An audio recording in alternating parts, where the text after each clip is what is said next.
Indian railway के stocks में जो उछाल आया है, क्या किसी ने नोटिस किया? कमाल है। तो आज हम इसी बात की तह तक जाएंगे कि आखिर इस जबरदस्त तेजी के पीछे की असली कहानी है क्या। किसी एनालिस्ट ने क्या खूब कहा है कि रेलवे स्टॉक्स की ये रैली ना 160 किलोमीटर प्रति घंटे की रफ्तार से चल रही वंदे भारत एक्सप्रेस की तरह है। आप पलक झपकाएंगे और ये मिस हो जाएगी। मतलब ये लाइन ही बता देती है कि मार्केट कितनी तेजी से भागा है और इसने कितने लोगों को हैरान कर दिया है। अच्छा, इसे जरा अंदाजे में रखते हैं। सिर्फ दिसंबर के महीने में रेलवे के शेयरों में 10 से 15% की जबरदस्त छलांग लगी। ये कोई छोटी मोटी बात नहीं है और आज हम इसी को डिकोड करने वाले हैं। तो सवाल यही उठता है कि क्या ये बस बजट से पहले की एक रूटीन रैली थी जो हर साल होती है, या फिर पर्दे के पीछे कुछ बहुत बड़ा खेल चल रहा है। चलिए पता लगाते हैं। तो इस पूरी कहानी का जो सबसे पहला और सबसे बड़ा क्लू है ना, वो हमें मिलता है पैसेंजर फेयर्स यानी यात्री किराए में हुई बढ़ोतरी से। ये एक ऐसा फैसला था जिसने गेम ही पलट दिया। सोचिए जरा, 26 दिसंबर को सरकार ने पूरे देश में पैसेंजर फेयर बढ़ाने का ऐलान कर दिया।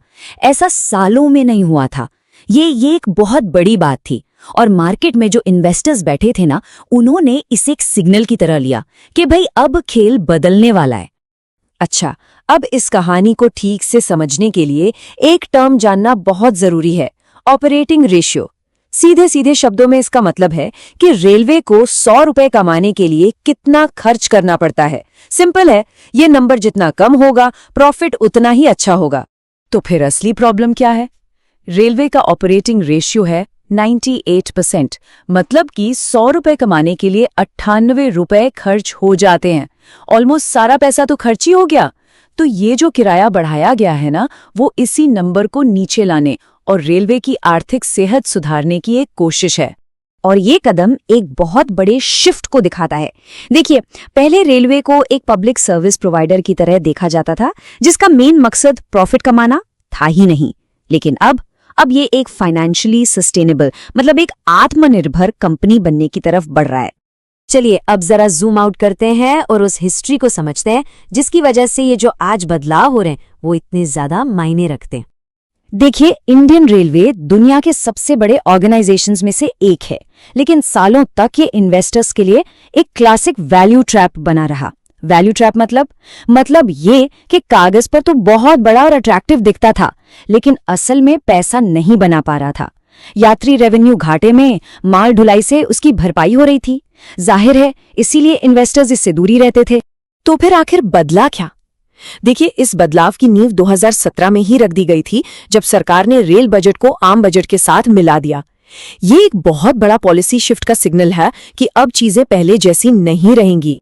और हम यहाँ कोई छोटे मोटे बदलावों की बात नहीं कर रहे हैं। 2026 के बजट में रेलवे को 4.5 लाख करोड़ रुपए का जबरदस्त सपोर्ट मिलने की उम्मीद है। ये शायद इतिहास का सबसे बड़ा फिस्कल पुश हो सकता है। लेकिन ये सिर्फ पैसे डालने की बात नहीं है, ये एक पूरा मॉडर्न रेलवे इकोसिस्टम बनाने की बात है। सोचिए, 400 नई वंदे भारत स्लीपर ट्रेनें, कवच जैसा एंटी कोलिजन सिस्टम का बड़ा रोल आउट और 2026 के बीच तक पूरे नेटवर्क को 100% इलेक्ट्रीफाई करने का टारगेट। ये है पूरा प्लान। तो चलिए अब इस बड़ी पिक्चर से थोड़ा अंदर चलते हैं और उन कंपनियों पर फोकस करते हैं जो इस नए विजन को जमीन पर उतार रही हैं और जाहिर है इस बदलाव का फायदा भी उठा रही हैं। तो मिलते हैं कुछ मेन प्लेयर्स से। आरवीएनएल को देखिए, जो एग्जीक्यूशन की रीढ़ है, उसके पास 90,000 करोड़ की जबरदस्त ऑर्डर बुक है। फिर है आईआरसीटीसी, जो एक डिजिटल मोनोपोली है और जिसका नेट प्रॉफिट 11% से बढ़ रहा है। और एक और नाम, जुपिटर वैगन्स, ये प्राइवेट सेक्टर का एक बड़ा ट्रांसफॉर्मर है जिसने एक ही क्वार्टर में 71% की ग्रोथ दिखाई है। ये तो बस कुछ नाम है। आईआरसीटीसी के बारे में सोचिए, ये सिर्फ एक टिकट बुकिंग कंपनी नहीं है, ये एक डिजिटल मोनोपोली है। ऑनलाइन टिकटिंग से लेकर ट्रेनों में केटरिंग और यहाँ तक कि पानी, सब कुछ इनके कंट्रोल में है। ये रेलवे की दुनिया का, आप कह सकते हैं, अमेज़न या गूगल है। तो आईआरसीटीसी पैसा बना कैसे रहा है? देखिए, सारा खेल है प्रीमियम होने का। जैसे जैसे वंदे भारत जैसी नई प्रीमियम चेनें आ रही हैं, टिकट की वैल्यू बढ़ रही है, केटरिंग के बेहतर कॉन्ट्रैक्ट्स मिल रहे हैं और इससे ज्यादा कन्वीनियंस फीस और मार्जिन बन रहा है। ये एक पूरा इंजन है। अब जरा प्राइवेट सेक्टर की तरफ देखते हैं। इस पूरी कहानी में प्राइवेट सेक्टर कैसे बदल रहा है, इसका एक परफेक्ट एग्जाम्पल है जुपिटर वैगन्स। ये कंपनी अब सिर्फ एक वैगन मेकर से कहीं आगे निकल चुकी है।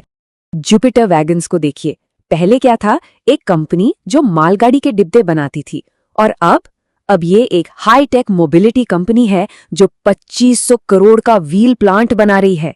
ये एक जबरदस्त बदलाव है और इससे इंपोर्ट पर हमारी निर्भरता भी कम होगी। और भी कई अहम खिलाड़ी हैं, जैसे टीटागढ़ रेल सिस्टम्स, जो वंदे भारत में बहुत डीपली इन्वॉल्व हैं और 20,000 करोड़ की ऑर्डर बुक लेकर बैठी है।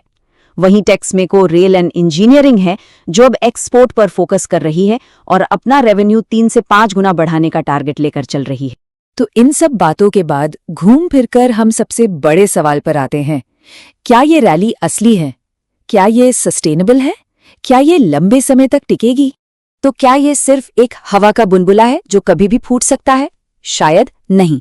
देखिए, पहले जो रैलियां आती थीं वो सिर्फ कहानियों और अनाउंसमेंट्स पर चलती थीं, लेकिन इस बार की रैली के पीछे किराए में बढ़ोतरी जैसे असली ठोस रेवेन्यू ट्रिगर्स हैं। एक एक्सपर्ट ने इसे बहुत सही तरीके से बताया है। उन्होंने कहा कि असली विनर वो कंपनियां होंगी जहां मार्जिन में सुधार सच में दिखेगा, ना कि सिर्फ वो जो बड़ी बड़ी घोषणाएं कर रही हैं। मतलब साफ है, अब सारा खेल एग्जीक्यूशन का है। तो अब आगे क्या? एक नए युग के लिए पटरियां तो बिछ चुकी हैं, लेकिन सवाल ये है कि कौन सी कंपनियां असल में स्पीड पकड़ेंगी और कौन सी स्टेशन पर ही छूट जाएंगी। इसका जवाब तो अब आने वाला वक्त ही देगा।